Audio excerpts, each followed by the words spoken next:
Bom, vamos falar hoje de uma coisa que, na minha opinião, é imprescindível você entender para você projetar bem um hospital. São os fluxos. Especificamente, hoje vamos falar de fluxo de pessoas. Parece simples, mas não é tão simples. A gente tem vários personagens dentro desse mundo do hospital.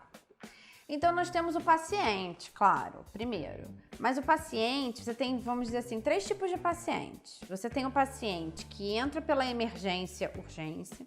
Você tem o paciente que entra pela internação, vamos dizer assim, pelo social. Ele vem pelo social, hora marcada, cirurgia marcada, interna.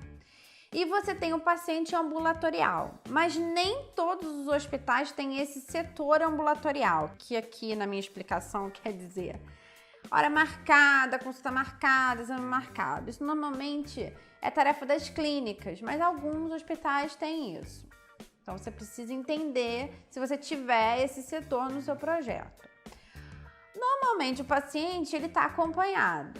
Então, assim, você tem 2 tipos de acompanhantes. Você tem um acompanhante do adulto, que é um acompanhante que tem uma restrição maior, ou seja, ele vai no máximo até uma sala de espera. E você tem um acompanhante de criança, que são um dos pais, tá? Que entra com a criança.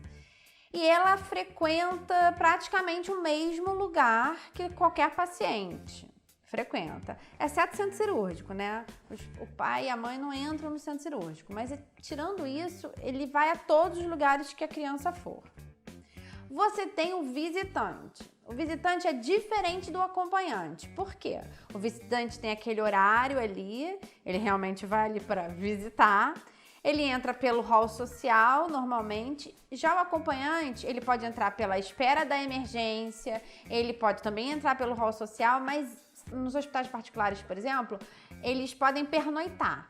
E aí, quando eles pernoitam, eles ganham o direito de fazer refeição no hospital. Então, já é um outro fluxo, diferente do visitante. Na parte, vamos dizer assim, na gama de funcionários, você vai ter os funcionários, a equipe médica e vamos dizer que os fornecedores sejam tipo uns funcionários. Mas aí o que muda? O funcionário, por exemplo, ele normalmente tem um acesso exclusivo, mas o médico e a equipe médica não necessariamente entram por esse acesso. Eles não precisam, vamos dizer assim, bater ponto, tá? Isso estou falando de um hospital particular. Um hospital público já é uma coisa um pouco diferente isso. Então, às vezes o médico, ele entra pelo social, principalmente médico que não é do hospital. Por exemplo, eu agendei uma cirurgia com a minha médica particular. E aí, ela vai até o hospital e eu vou até o hospital. Ela não trabalha naquele hospital, entendeu? Então, ela usa o acesso social, ela não é funcionária do hospital. E é isso que tem uma diferença. Ela vai frequentar os setores que os médicos podem frequentar, mas tem essa diferença aí desse acesso. E aí a gente tem que entender isso. Outra coisa que tem uma diferença, ainda mais no hospital particular. Normalmente você tem 2 refeitórios. Um refeitório exclusivo de funcionários e um chamado, vamos dizer assim, restaurante. Onde é mais frequentado pelo médico, equipe médica e por esses acompanhantes que pernoitaram. Exatamente esse lugar. Então você já vê que já tem uma diferença aí nesse fluxo. E você tem os fornecedores.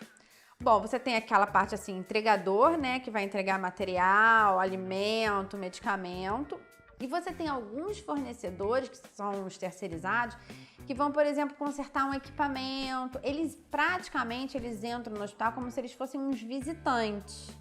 Mas ali dentro, às vezes, por já estar tão ambientado ali, eles frequentam como se fosse um funcionário, entendeu? Mas não é um funcionário. Eu queria deixar claro que existe essa diferença.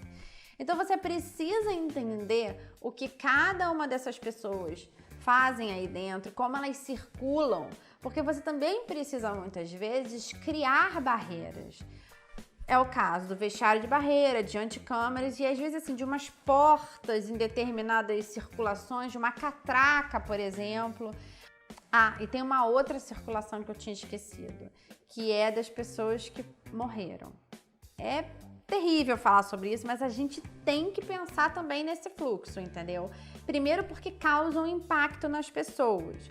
Então você tem que desviar, vamos dizer assim, fazer com que desça num elevador às vezes diferente, ou então passe por... Não vai passar no meio de uma recepção, por exemplo, de uma espera, entendeu? Você tem que ter você tem que pensar bem esse fluxo para que não tenha nenhum tipo de problema. Bom, não acabaram os fluxos. Nós ainda temos os fluxos dos materiais, mas isso vai ficar para um próximo vídeo.